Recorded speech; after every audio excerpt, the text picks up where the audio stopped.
Selamat datang ke Nasi's Kitchen. Resipi kali ini ialah nasi serai. Satu masakan yang kurang dikenali tapi tak kurang sedapnya. Tonton hingga akhir untuk dapatkan rahsia membuat nasi serai yang wangi seperti ini. Kalau nak cuba ubah selera, jom kita ke dapur.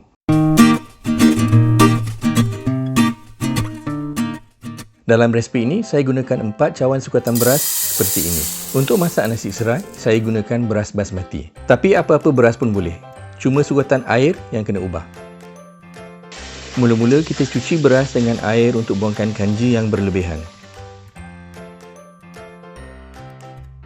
Ulang mencuci sehingga air menjadi jernih seperti ini. Biarkan beras direndam sementara kita sediakan bahan-bahan lain. Bahan-bahan lain yang kita perlukan ialah 6 batang serai. 3 batang akan digunakan untuk mendapatkan air serai dan 3 batang lagi untuk kita tumis. Mula-mula kita potong 3 batang serai. Potong setiap potongan lebih kurang 4 hingga 5 cm panjang. Masukkan ke dalam blender. Tambah 500 ml atau 2 cawan air. Dan kisar sehingga hancur. Inilah rahsia untuk mendapatkan nasi serai yang betul-betul wangi. Tapiskan dengan tapis yang kasar. Perahkan jus serai yang masih tertinggal.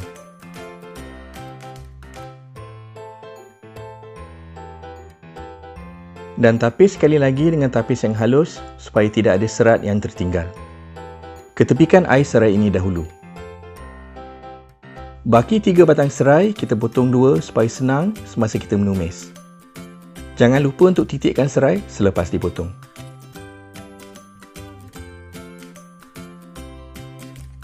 Kita juga perlukan 3 helai daun pandan diikat seperti ini, 1 batang kayu manis, 3 biji cengkeh dan 3 biji buah pelaga. Akhir sekali, kita perlukan 3 ulas bawang putih dihiris,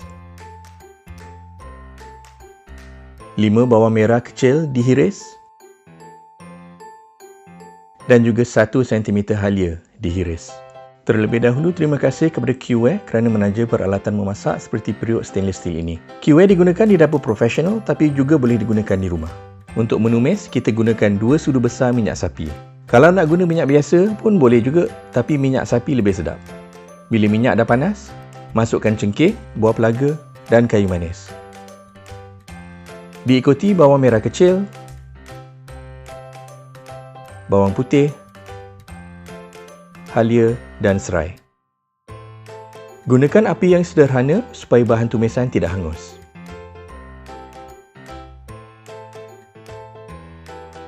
Bila bahan tumisan dah kelihatan lembut dan mula menguning, masukkan daun pandan.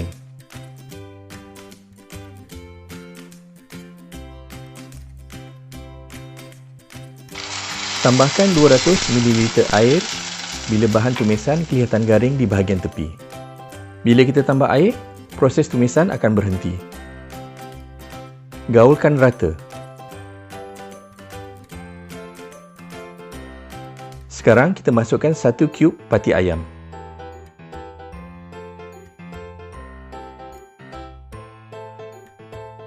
Bila cube ayam dah larut sepenuhnya, tambah air serai yang kita sediakan tadi dan besarkan api.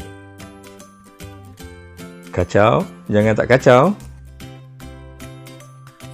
Bila dah mendidih, padamkan api.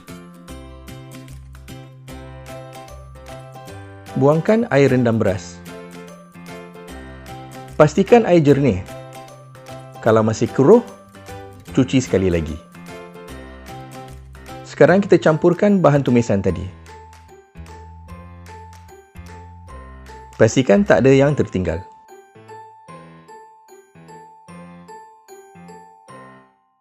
Untuk 4 cawan penyukat beras, kita perlu tambah air sehingga ke tanda 5 cawan.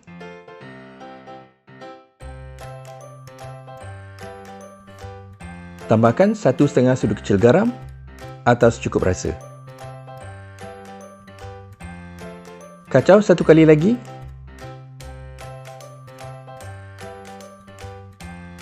Dan masak nasi seperti biasa. Bila nasi dah masak dan lampu cook dah terpadam, jangan buka dulu periuk. Tunggu 20 minit lagi supaya nasi menyerap wap dan kembang dengan betul.